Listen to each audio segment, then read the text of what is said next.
내가 전심으로 여호와께 감사하오며 내가 주의 모든 기이한 일들을 전하리이다.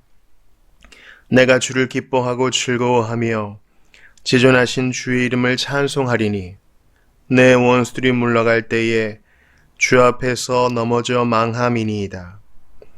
주께서 나의 의와 송사를 변호하셨으며 보좌에 앉으사 의롭게 심판하셨나이다.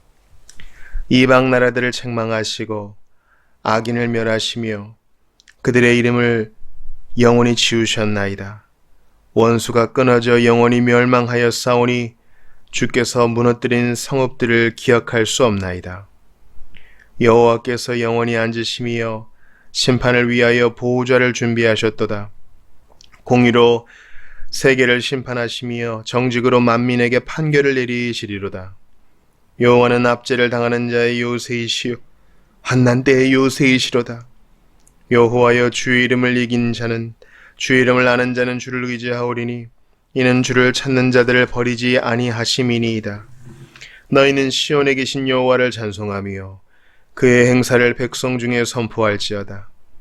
피 흘림을 신문하시는 이가 그들을 기억하시며 가난한 자의 부르짐을 잊지 아니하시도다. 여호와여 은혜를 베푸소서. 나를 사망의 문에서 일으키시는 주여 나를 미워하는 자에게서 받는 나의 고통을 보소서. 그리하시면 내가 주의 찬송을 다 전할 것이요 딸 시온의 문에서 주의 구원을 기뻐하리이다. 이방 나라들은 자기가 판 웅덩이에 빠짐이요 자기가 숨긴 그물에 자기 발이 걸렸도다. 여호와께서 자기를 알게 하사 심판을 행하셨으며 악인은 자기가 손으로 행한 일에 스스로 얽혔도다. 악인들이 수월로 돌아가며 하나님을 잊어버린 모든 이방 나라들이 그리하리로다. 궁핍한 자가 항상 잊어버림을 당하지 아니하며 가난한 자들이 영원히 실망하지 아니하리로다. 여호와여 일어나사 인생으로 승리를 얻지 못하게 하시며 이방 나라들이 주 앞에서 심판을 받게 하소서. 여호와여 그들을 두렵게 하시며 이방 나라들이 자기는 인생인 뿐인 줄 알게 하소서. 아멘. 하나님의 말씀입니다. 하나님께 감사합니다.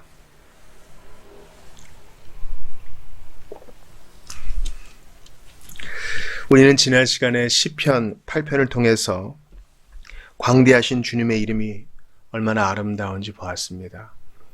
얼마나 찬양 받으실 만한 그 이름입니까? 왜냐하면 주님의 일하시는 방식은 세상과 다르고 주님께 무릎 꿇게 만드는 방식, 주님을 예배하고 찬양하게 만드는 방식이기 때문입니다. 즉 원수들과 부복자들을 잠잠하게 하시려고 어린아이들과 젖먹이들의 입으로 권능을 세우시는 하나님은 십자가로 마귀를 멸하신 복되신 분이시요 지금도 어린아이와 젖먹이와 같은 우리를 통하여 군대 사무사 주의 일들을 이루시는 분이십니다. 오늘 9편은 다윗의 시라고 표제가 되어 있습니다. 인도자를 따라 문나변에 맞춘 노래라고 되어 있습니다. 1절부터 시편 기자는 전심으로 여호와께 감사한다 그래요. 그리고 2절을 보니까 주의 모든 기이한 일들을 전하겠다고 하고 또 기뻐하고 즐거워하겠다고 하고 지존하신 주님의 이름을 찬송하겠다고 해요. 감사하겠다, 전하겠다, 기뻐하겠다, 즐거워하겠다, 찬송하겠다. 그러니까 뭐 벌써 예배에 충만한 마음을 가지고 있죠. 그 이유가 시편 9편에 나와 있기 때문에 여러분과 끝까지 읽은 것입니다. 먼저 4절을 보니까 시편 기자가 이렇게 하는 이유는 뭡니까? 3, 4절을 묶어보니까 원수들이 물러갈 때에 주 앞에서 넘어져 망함이다. 하나님이 원수들을 물리쳐 주신 것 때문에 주님을 찬양하는 겁니다. 하나님께서 원수들을 물리쳐 주셨기 때문에 주의 이름을 전하겠다고 하고 감사하겠다고 하는 것입니다. 여러분께 질문합니다. 다윗은 자신의 원수들을 물러가게 해주신 하나님 까닭에 찬양했어요. 이것을 신약의 렌즈로 또 오늘날의 영적 관점으로 보면 어떻게 됩니까? 우리 불구대천의 원수, 육신과 마귀와 세상을 내 앞에서 물리쳐 주신 하나님 앞에 우리가 감사하고 있는지 돌아봐야 되겠어요. 물론 육신과 마귀 그리고 세상은 재림의 날까지 주님의 허용 안에서 우리를 힘들게 할 것입니다. 그러나 우리 주님께서는 십자가로 마귀의 머리를 밟으셨죠. 그래서 우리는 더 이상 죄의 권세 아래 있지 않습니다. 예수님이 당신을 믿지 않는 자들에게 말씀하시되 너희는 너희 아비 마귀에게 속해 있다. 근데 우리가 그리스도를 믿고 의지하면 우리의 예전 아비 마귀의 집에서 우리의 아버지 하나님의 집으로 옮겨지게 됩니다. 주님이 그렇게 십자가의 보혈로 또 온전한 율법의 순종으로 마귀의 머리를 밟으셨어요. 뱀의 머리를 밟으셨습니다. 이것 때문에 주님을 찬양하고 있습니까? 이게 우리의 소원의 이유가 되고 있나요? 우리가 예배하는 목적이 되고 있는지 정말 돌아보고 싶어요.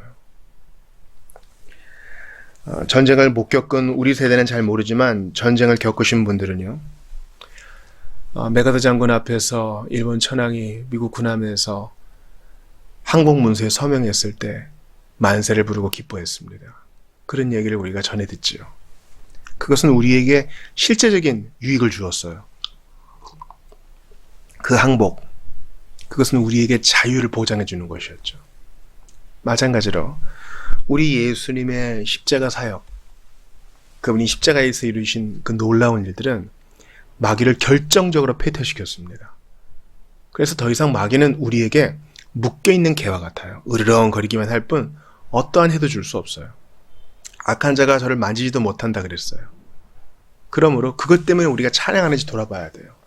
그게 시편 기자처럼, 시편 기자는 성도의 대표고 성도의 모범이니까 이것 때문에 우리가 주님을 찬양하고 있는가?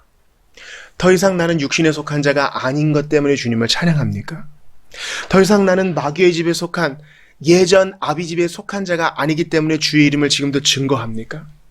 또한 세상의 유혹이 이제는 더 이상 매력적으로 보이지 않는 것으로 인하여 나의 체질이 바뀌고 나의 영적 구미가 바뀐 것으로 인하여 주의 이름을 선포합니까? 중요한 시금석이에요. 왜냐하면 신앙생활이란 것은 타성에 젖기에 매우 쉽기 때문에 그렇습니다. 그래서 하던 대로 하던 우리에게 주께서 우리를 멈춰 세우시고 이 말씀을 주시는 것을 감사히 여깁시다. 4절도 보세요. 시편 기자가 하나님께 감사하고 주의 기이한 일들을 전파하고 주님을 기뻐하고 즐거워하고 찬송하는 이유가 뭡니까? 주께서 나의 의와 송사를 변호하셨으며 보좌에 앉으사 의롭게 심판하셨다. 주님이 내 편이 되어주시고 나를 무죄라고 선언해 주셨기 때문입니다. 여러분 보좌에 앉으셨다 그랬죠? 승천하셔서 보좌에 앉으신 거, 우리 돌아오는 주일이 승천 주일이어서 이거 다룰 텐데요. 재판관은 재판석에 앉아 있잖아요. 근데 거기서 재판하시는 주님은 모든 것을 아시거든요. 숨길 수가 없어요. 근데 왜 시편 기자가 이것 때문에 찬양해요? 이 시편 기자도 오실 그리스도를 바라봄으로 구원을 받은 그리스도로 말미암아 죄의 씻음 받고 죄의 가리움을 입은 자기 때문에 주께서 나를 심판하셨고 의롭게 심판하셨고 내 오른손을 들어주셨고 무죄라고 선언해 주셨다. 이것 때문에 찬양하는 겁니다. 이제 다시 여러분께 묻습니다. 그리고 나 자신에게 묻습니다. 나는 내가 죄 용서 받은 것으로 인하여 주님을 찬양합니까? 내가 심판의 불, 예수님의 심판의 그 무서움과 두려움과 그 무게 앞에서 참 자유를 얻은 것 때문에 주의 이름을 전합니까? 시편 기자는 우리에게 말하는 것 같습니다. 이 바른 순서가 아니면 큰 문제가 있는 것이다. 여러분 십계명도 보세요.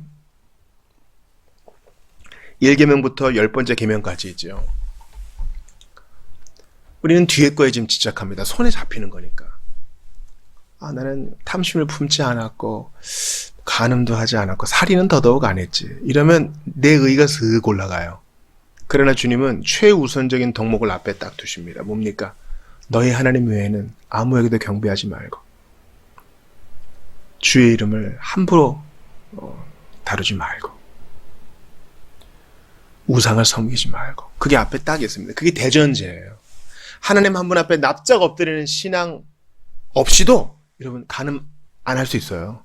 그런 신앙, 한 분 하나님 앞에 부복하는 신앙 없이도 거짓말 안 할 수 있다고요.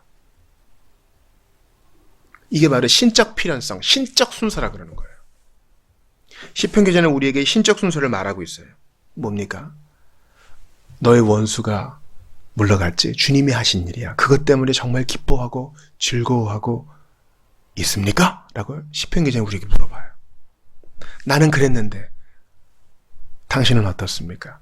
구약시대에 살던 나도 그랬는데 당신은 더욱 그리스도의 빛을 받은 자로서 어떻습니까? 우리에게 물어보고 도전하는 것 같아요. 시편 기자는 신적 필연성으로 이렇게 우리에게 도전하는 것 같습니다. 주께서 참으로 부족한 나를 의롭다 해주셨어요. 의롭다 칭해주셨어요. 내 원수의 목전에서 내 오른손을 들어주셨어요. 나를 죄 없다 하시고 가려주셨어요. 기회를 주시고 용서해 주셨습니다. 그렇다면 그리스도의 핏부림을 직접적으로 받은 당신들이요. 당신들은 내 이상으로 주님을 더욱 찬양하고 내 이상으로 주님께 더욱 헌신해야 될 텐데 여러분은 이런 신적 필연성을 보고도 뭐 하고 있습니까? 이렇게 물어볼 수 있어요. 저는 시편을 금요일마다 보면서 의미가 있을까 의구심을 품은 적이 있는데 일단 내 자신을 보니까 내 꼴을 보니까 하나님이 이 본문을 우리에게 주신 게 확실해요. 우리의 동기가 너무 어그러져 있어요. 그래서 이런 기회를 주신 주님께 감사합시다. 회중으로 모이고 공적인 기도 모임으로 모일 때, 공적인 예배로 모일 때 하나님 앞에 우리 자신을 딱 돌아보게 돼요. 그리고 조정하게 되죠. 아, 이거 문제였다. 주님 회개합니다. 개인적인 예배, 공동체의 예배가 없이 우리는 돌이킬 수 없어요. 하나님 앞에 서야 어그러진 것을 볼 거 아니에요. 주님이 빛을 착 비춰주셔야 볼 거 아니에요. 그래서 하나님께 감사해요. 내 꼬라지를 보게 해주셔서 감사합니다. 시편 기자가 주의 이름을 찬양하고 주의 이름을 선포하는 이유가 5절 이후에 또 잘 나옵니다.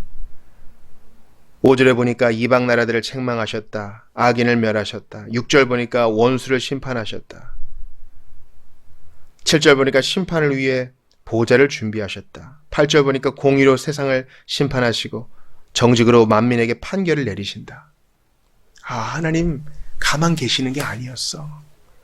일하시고 기회를 주시나 끝까지 거부하는 자들을 위해서는 심판을 예비하시는 분이셔서 마침내 우리를 옳다 하실 것이고 마침내 거부하는 자들 복음 없이도 살 수 있을 것만 갖고 예수님 모욕하는 자들 주님이 심판하실 거야. 그것 때문에 지금은 답답하지만 이해도 때로 안 되지만 마침내 하실 그분의 일 까닭에 찬양하는 것이에요. 환난당하는 가운데 믿음이 발휘되지 않는 순간이 있지만 마침내 주님께서 그를 의지하는 자의 마음을 시원케 하실 것을 믿고 주님을 찬양하는 것입니다. 그래서 시편 기자가 어떻게 노래합니까? 9절 한번 크게 읽어봐요. 시작. 여호와는 압제를 당하는 자의 요새이시요 환난 때에 요새이시로다. 아멘. 지금은 압제를 당하나 종국의 날에는 자유를 얻을 우리를 위한 메시지예요. 압제당하고 환난당하는 자의 요새이십니다. 지금 당장 악인들을 없애지는 않으세요.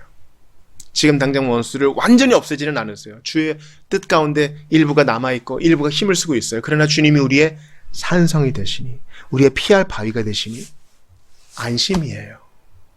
두려움이 없어요. 쫄지 않아요. 우리는 도망자가 아니라 정복자예요. 우리가 그들을 두려워할 것 아니요 그들이 우리를 두려워해야 될 거예요.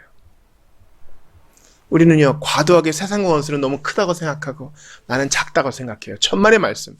우리 뒤에 계신 분이 그들보다 크시니 담대하게 가슴을 펴읍시다. 그분이 그 누구도 범할 수 없는 요새가 되시니 찬양합시다. 10절도 보세요. 여호와여 주의 이름을 아는 자는 주를 의지하오리니 이는 주를 찾는 자를 버리지 아니하심이니이다. 아멘. 이것 때문에 찬양해요. 주를 믿는 자 버리지 아니하실 것이라 믿기 때문에 알기 때문에 경험했기 때문에 주님을 찬양하고 선포하고 서원하고 노래하는 것입니다. 시편 기자인 다윗이 그랬죠. 내 부모는 나를 버렸을지라도 여호와는 나를 버리지 아니하셨다. 이런 양치는 거 누구 시킨다고요? 원래 종 시킨다고요. 말제를 지키잖아요. 아들 많으니까. 사람들은 나를 버렸을지라도 주를 찾는 자를 주님은 버리지 아니하신다. 이것 때문에 감격이 되는 거예요. 원수도 없애주시고 내 편이 되어주시고 나를 의롭다고 선언해주시고 모든 세상에 어그러진 것을 옳게 하시고 바르게 심판하시고 그뿐만 아니라 나를 돌아보사 나의 요새가 되시고 내 청을 거절하지 아니하시고 나를 기억하시고 나를 버리지 아니하신다. 이것 때문에 그냥 감격이 돼가지고 찬양하고 선포하고 헌신하고 이 신적 필요성이 주기도문에도 나타나요, 여러분. 예수님이 가르쳐주신 모범적 기도죠. 나는 당장 오늘날 필요할 나의 양식, 나의 필요를 팍 그냥 아뢰고 싶어요. 이거 주세요. 난 너무 급해요. 키오스크 가서 누르고 카드 넣고 아니면 그냥 밴딩 머신 가가지고 동전 넣고 뭐 누르고 나는 급해요. 그러나 주님은 신적 필연성에 의한 기도를 받으셔요. 무엇입니까? 먼저 아버지를 불러야 돼요. 나는 여기 있고 하나님은 하늘에 계셔서 나를 마땅히 심판하셔야 되지만 외면의 왼사랑으로 나를 구원하셔가지고 나를 자녀 삼아주신 아버지를 부르고 그때 나의 마음 가운데 소원이 부어져요. 뭡니까? 이렇게 좋으신 아버지의 이름을 거룩히 찬양하고 싶어요. 그리고 그분의 나라가, 그 좋으신 아버지가 통치하시는 나라가 더 확장되기를 원하는 선교적 마음이 부어져요. 그리고 주의 이름을 부르는 곳마다, 그리고 아직 주의 이름을 모르는 자들 그 땅마다 하나님의 뜻이 온전히 하늘에서처럼 이루어지기를 소원해요. 금가운 나와서도 괜찮아요. 이렇게 좋은 은혜를 받았다는 것을 깨달은 이후에야 그제서야 내 필요를 볼 수 있어요. 내가 그렇게 받고 싶었던 돈들, 건강들, 명예들, 칭찬들, 명성들, 세상의 것들이 한 줌 모래처럼 느껴지고 진짜 필요만을 주께 아뢰는 거예요. 세상에 왔으니 먹을 것과 입을 것이 있음즉 만족하고 나를 큰 성 바벨론의 정신에 위협되지 않게 하신 것 감사하면서 주님을 노래해요. 이거 없어서 주님을 찬양하겠지만 아굴처럼 기도하는 겁니다. 저의 믿음 약하오니 필요한 거 주소서. 그리고 용서를 위해서, 사랑을 위해서, 마귀의 세력에 유혹당하지 않기 위해서 주님을 찬양하며 기도를 마칠 수 있는 것입니다. 이 신적 필연성이 우리에게 적용돼요.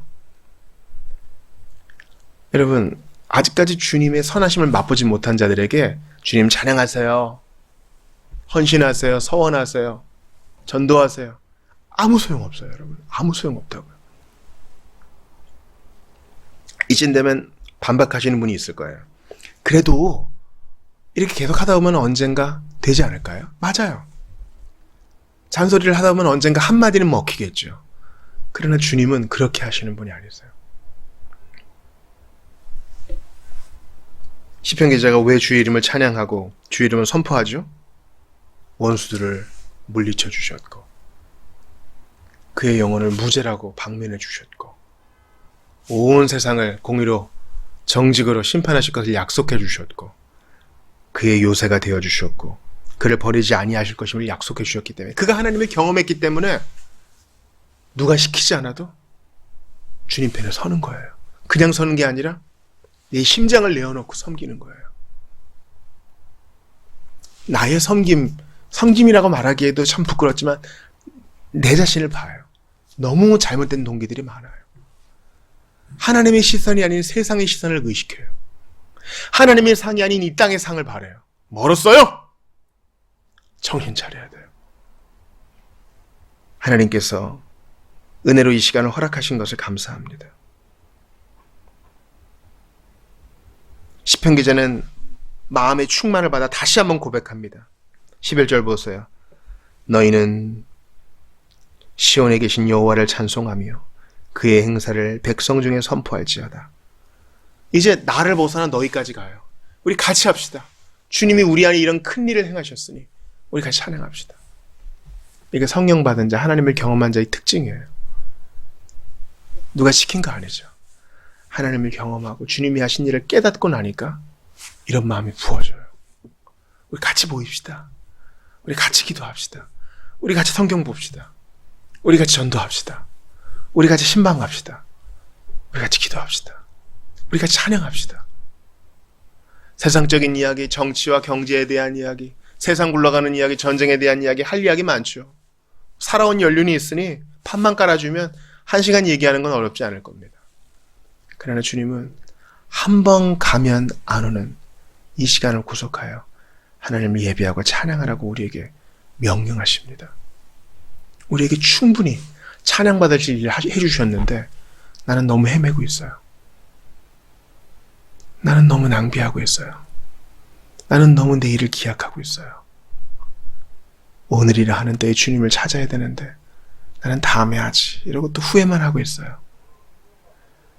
주님이 내게 주신 은혜가 너무너무 큰데요. 나는 지금 가만히 있어요. 그리고 하던 대로 하고 있어요. 세상 재미를 끊지 못하고 있어요.